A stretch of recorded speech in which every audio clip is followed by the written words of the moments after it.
Muntikan na ako dito muntik na ako maskam O guys, panoorin nyo. Mahina kasi yung ano dito sa amin sir yung signal.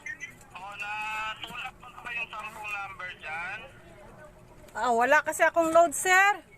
Hindi ba, isulat mo lang yung number? 10 number ba, isulat mo lang.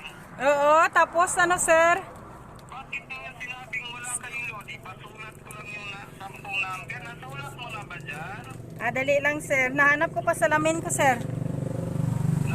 Ipapasulat ko, akala ko sinulat mo na. Pagkatapos kisulat sir. Nandiyan na ba? Nasulat mo na ba? Bakit? Isulat mo na, di ba? Oo sir. Sinulat mo na. Sandali lang. Hanapin mo nga yung ballpen ko. Naku sa inyo. Ibanggit ko na sa inyo yung 6 na numero tapos hindi mo pala sinulat. Oo nga sir Sandali lang sir. Hanapin ko sir Opo, nasulat na tapos ngayon hindi pala. Ba't nagagalit ka sir? Siyempre naninervyos ako. 5,000 yun Sinabi ko na sa inyo na isulat nyo na po. Bakit niyo sinabing upo nasulat na tapos ngayon sinabihan ka namin kayo nasulat mo na hindi pa. Ito kasi ng asawa ko sir Tinatawag ko hindi nakahanap ng ballpen Walang bulpin, sa kapitbahay. Wala yung Oo, ito kapitbahay. kasi papagalitan ko to Pinapahanap ko nga ng ballpen hindi pa hinahanap yung ballpen Sabi ko na isulat hindi. Password ng Gcash mo kasi sinugtong namin dito. Password. Uy, ano nga pala yung password ng Gcash mo? Kalimutan ko. Ito na yung 5,000. Sandali lang sir, hanapin niya daw sir. Nakalimutan niya. Hanapin mo, bilisan mo para malagay na yung 5,000. Kailangan natin may fill up sa cash in form kasi si Senator Manny tatawag na sa inyo. Oo nga sir Sandali lang sir hanapin ko yung password at saka yung pakita ko yung number sir.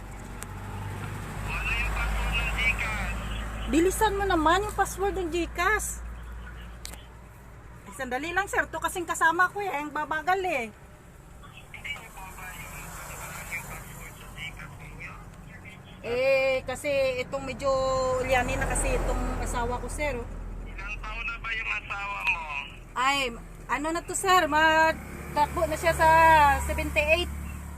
Kayo po ma'am, ilang taon na kayo? 50 plus na rin po sir. 78 na yung asawa mo bakit yung binigay mo September na 16, 1977? 77. Ayun ba yun? Parang mali ata yun Ano ba talaga yung ano mo? Dali lang sir, kasi ito naman, hindi ko man matanda Talaga pinanganak yung mister mo. Sandali lang sir, bagong asawa lang kasi kami Hindi ba? Kailan yung pinanganak yung mister mo? Totoo. Sabi mo September 16, 1977. Yun sinabi niya sir, kasi siguro nagtatago to sa asawa niya. Kaya nga sir. Kaya nga Uy, ano ba talaga? Bilisan mo, mawala pa yung 5K. Ano yung password ng Gcash? Sandali lang sir, hanapin mo nga yung wallet mo. Nagamit nyo na ba yung Gcash ninyo? Wala pa. Ewan ko sa kanya, parang kakagagawa pa lang nito sir Ang tagal nyo naman po, i-cancel ko lang yung pera ninyo. Sige sir, ibibigay ko muna ipaano ko na lang yung number mo sir sa kapatid kong pulis. Yun na nga po, nagsasayang kayo ng oras. Kaya nga sir Yung ugali ninyo. Oo, kasi Kayo pa yung binibigyan, kayo pa yung ganyan. Ipablock ko itong Gcash ninyo, nagtatagal kayo, tapos ganyan lang pala yung sige sir, tapos yung number sir, ibibigay ko sir.